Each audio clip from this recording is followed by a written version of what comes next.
Hey there, welcome to day 296 of the Let's Grow Annual Challenge. Got a little bit of a head cold thing going on here, thus the gravelly voice. I think about once a year, not more, for sure more than once a year, but for sure once a year I get some kind of a cold. And my granddaughters have been sick for probably close to a month now, and I thought, oh, phew, I didn't get it this time. And lo and behold, as soon as they're better, I get sick. So I'm not sick, I just have guck in my head, which makes my voice annoying at best. So today we're talking about the Lifeline exercise and communication growth. And of course, whenever we talk about that, we talk about it once a month for sure with respect to each of the different areas and aspects of our life. I pull out my first timeline from 2021 when I started sharing this online.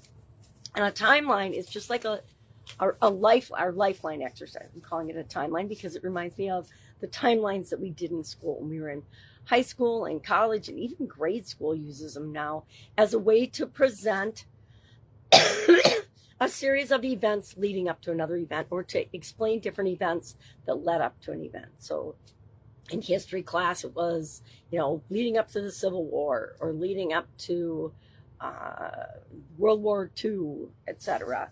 World War I, World War II. And that's how I was first exposed to timelines, which became lifelines later in my life, because it's such a great tool for looking at the main events in our life and the impact they have on the different areas and aspects of our life. Now, we've done all of them up to this month in the 9-part life framework that I use to kind of structure my life.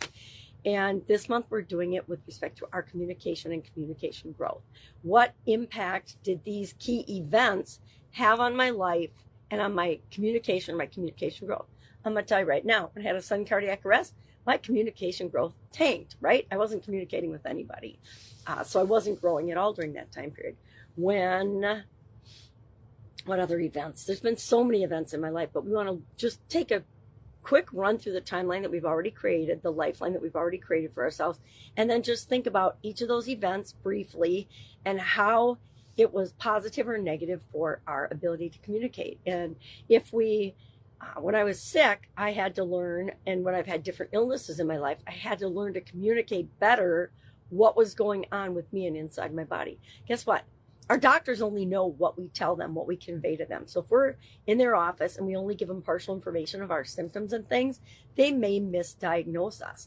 When we're having conversations with people we love and care about, if we don't communicate and share everything that's important, guess what? They're going to miss things too. They're going to misdiagnose what's going on with the relationship. So it applies to all the areas and aspects of our life. Communication is one of those fundamental, foundational skills that we want to always be improving. Whether it's listening, body language, eye contact is body language, the words that we choose, the tone that we choose, the volume that we choose, all of those things have an impact on our ability to get the message across in the way we intend.